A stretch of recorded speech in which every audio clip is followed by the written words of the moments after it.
नमस्कार, स्वागत आहे जिद की कहाणीमधील भाग 3. जिद्द. एक छोटीशी वाडी होती. तिथे एक मुलगा होता. त्याचे वय सुमारे 16 ते 17 वर्षाचे होते. तसा तो खूप हुशार व चंचल खोडकर होता. शरीरयष्टी बेताची व काटक होती. ही वाडी जंगलात असल्याकारणाने जंगलातील मुलांचे सारे गुण त्याच्यातही अवगत होते. गुलेल घेऊन हिंडायचे, आंबे, चिंचा, जांभळ खायला जायचे, मुठे चिंबोऱ्या पकडायचे. या सर्व गोष्टी तेथील लोकांच्यात सहज होते. तसे या मुलाचे शिक्षण 12वी पर्यंत झाले. त्याचे आई वडील व कुटुंब तसे मोठे होते. मोठा घर, दुभत्या गायी, म्हशी, शेतीवाडी, बागायती अशा अनेक प्रकारे त्याचे वडीलही प्रसिद्ध व्यक्ती होते. गावात व शेजारील गावातही त्याचे वर्चस्व होते. या सर्व प्रतिष्ठेची या मुलावर परिणाम झाला असावा, कारण हा तसा वागायचा. नोकरी कामधंदा त्याच्या डोक्यात यायचे नाही. फक्त जंगलात हिंडायचे व उरलेला पूर्ण दिवस क्रिकेट मॅच खेळण्यात घालवायचा. क्रिकेट मॅच म्हटलं की जीव की प्राण. मग मॅच कुठेही असो, तो आवर्जून जायचा. आणि त्याची एक क्रिकेट टीमही बनली होती आणि टीम खूप प्रसिद्ध होती. जिथे जायचे तिथून जिंकूनच यायचे. अशा प्रकारे हा तरुण संपूर्ण दिवस क्रिकेटमध्ये घालवायचा व उरलेला वेळ घरी झोपण्यात घालवायचा. त्याला कुणीही काही बोलायचे नाही. तसा तो रागीटही होता, परंतु त्याला जीवनाचे खरे अर्थ समजले नव्हते. फक्त खेळकरपणा त्याच्यात होता. त्याला वडीलधारी माणसे त्याच्या कामाबद्दल सांगायचे, पण तो ऐकून न ऐकल्यासारखा राहायचा. एक दिवस त्याच्या घरच्या लोकांनी ठरवले की हा काही करत नाही, फक्त खेळ एके खेळ. याला जबाबदारी माहीत नाही, तर त्याचे लग्न लावून देऊ तर सुधारेल व त्याची जबाबदारी त्याला समजेल. म्हणून त्याच्या घरच्या लोकांनी त्याच्या गावापासून 20 ते 25 किलोमीटर दूर असणाऱ्या एका वाडीत मुलगी बघितली व लग्न झाले. ती मुलगी सुद्धा लग्न होऊन सासरी आली. इथे त्या व्यक्तीमध्ये कोणताही बदल घडलेला दिसला नाही. याचे तेच उद्योग चालले होते. परंतु ती नवरी मुलगी आली तेव्हा तिला समजलं की इथे तर खूप मोठं घर आहे, माणसेही भरपूर आहेत, साहजिकच कामही भरपूर असणार. परंतु लग्न होऊन काही दिवसांनी त्या नवरी मुलीला समजलं की आपल्याला खूप मेहनत करावी लागेल.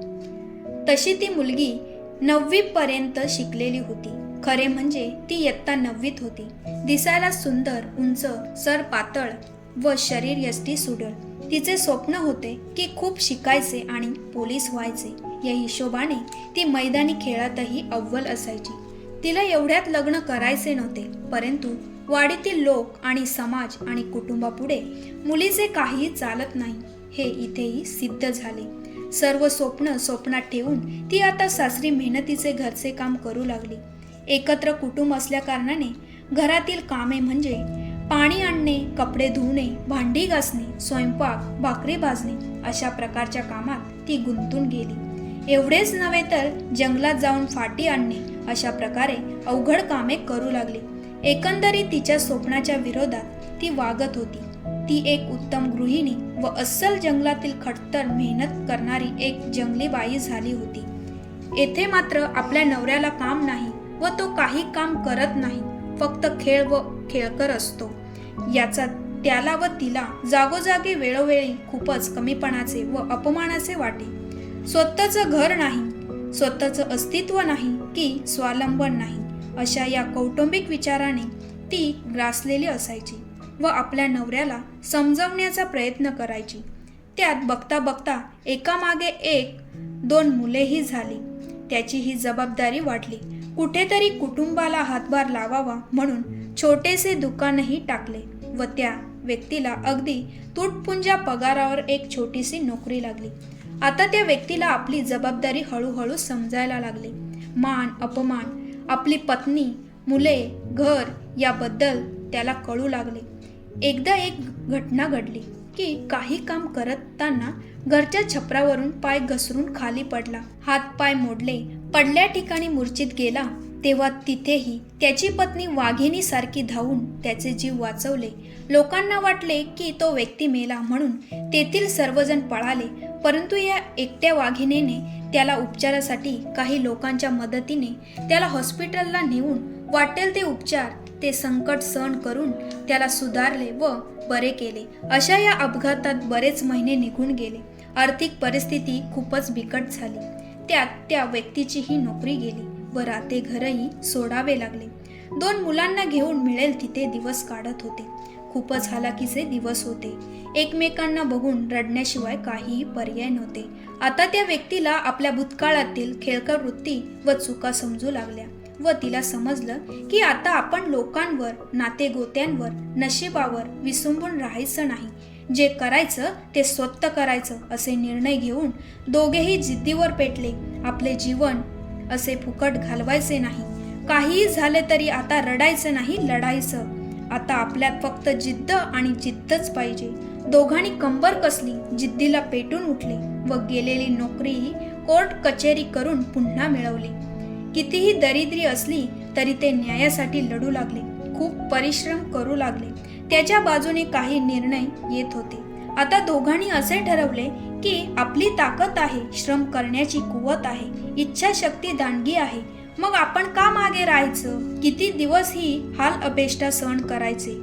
आता हुंडी जाओ की मुंडी जाओ, जे करायचं ते जिद्दीने करायचं. झाले निर्णय. त्यावेळी राजकारणाचे वारे वाहत होते. घेतले निर्णय आणि उभे राहिले. निवडणुकीला बघता बघता ती बाई निवडून आली, सरपंच झाली. अनेक राजकारणातील वादविवाद, राजकीय षडयंत्र या सर्वांना उत्तर देत दोघे नवरा बायको त्या गावातील उत्तम प्रकारे सरपंचाची कारकीर्द पूर्ण केली. आदर्श महिला सरपंचाची मानकरीही ठरली. अक्षरशः जनतेने व नातेवाईकांनी व जे जे ऐकतील त्यांनी त्यांच्या कामाचे व धीटपणाचे, धैर्याचे वाहवा केली. अनेक उतार चढाव, सुख दुःखाचे अनुभव गाठीला बांधून त्यांनी आता पूर्णपणे समाजासाठी सामाजिक कार्य करण्याचे ठरवले. गरिबांसाठी, शिक्षणासाठी, खेळाडूंसाठी अशा प्रकारे अष्टपैलू कार्य करण्याचे ठरवून त्यांनी अनेक प्रकारची सामाजिक संस्था काढली व उत्तम प्रकारे कार्य करीत आहे. त्या परिसरात त्यांचे खूप नाव लौकिक झाले. मोठे मोठे लोक त्यांच्या कामाची वाहवा करीत आहे. परंतु त्यांनी मात्र प्रगतीवर प्रगती केली. अनेक प्रकारचे व्यवसाय चालू केले. आश्चर्य म्हणजे ते जे काही करायचे त्याच्यात यशस्वी व्हायचे आणि तेवढेच गरिबांनाही मदत करायचे. आज त्यांच्याकडे गाडी, बंगला, व्यवसाय उत्तम प्रकारे झालेले आहे. अनेक प्रकारे बिल्डिंग बांधले आहेत. त्याची 2 मुलेही नावरूपाला आले, तेही प्रसिद्ध आहेत.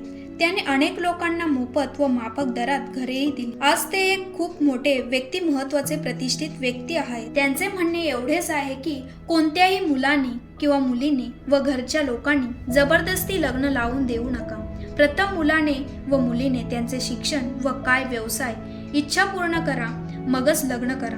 प्रगती करून लग्न करा म्हणजे जीवनातील त्रास कमी होईल, अशा प्रकारे विचार देतात. आज हजारो तरुणी त्यांच्या विचाराप्रमाणे वागतात. आज त्यांची शिक्षण संस्था आहे, मोठे मोठे बिल्डिंग प्रोजेक्ट आहेत, व्यवसाय आहे, वृद्धाश्रम आहेत, मुलांचे आश्रम आहे, गोशाळा आहे.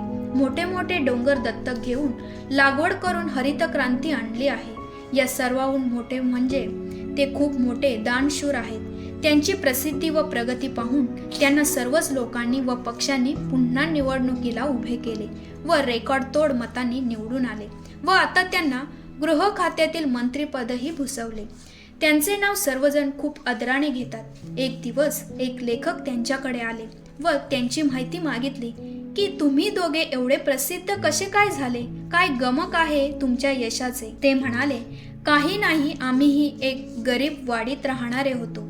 अल्लड होतो, सर्वसामान्य होतो. एक दिवस रस्त्याने जाताना एक पेपरचा तुकडा मिळाला. सहज म्हणून ते उचलून वाचले तर जिद्द नावाची एक छोटीशी गोष्ट होती आणि गोष्ट वाचून आमच्या मनात जिद्द आली आणि आज आम्ही आपणासमोर आहोत. तर आमचं एवढंच मत आहे की तुम्ही कुणीही असा, कुठेही जन्म घ्या, काहीही उद्योग करा, प्रत्येक गोष्टीत प्रगती करण्यासाठी प्रथम जिद्द पाहिजे आणि जिद्द कधीही सोडायची नाही. मग यश तुमच्या मागेच असते. तुम्हाला कोणाच्या मागे जायची गरज नाही, असे म्हटल्यावर त्या लेखकाने त्यांच्या जीवनाच्या आधारे जिद्द नावाचे एक पुस्तक लिहिले व ते पुस्तकही आज सर्व भाषात प्रकाशित होऊन जगभर गाजत आहे. या गोष्टीवरून आपणास असे समजते की आपल्या यशामागे प्रगतीसाठी जिद्द असणे व जिद्दीने आपले काम करणे हे महत्त्वाचे आहे. तर यश आणि प्रगती आपल्या बरोबर आहे. तर आपणही जिद्द ठेवा, जिद्दीने आपले काम करा व यशस्वी व्हा. तर भेटूया पुढील आठवड्यात. तोपर्यंत सकारात्मक राहा, हौशी राहा व जिद्दी व्हा. एक नवीन गोष्टीसह पुन्हा भेटू. धन्यवाद. ही गोष्ट सत्य घटनेवर आधारित आहे.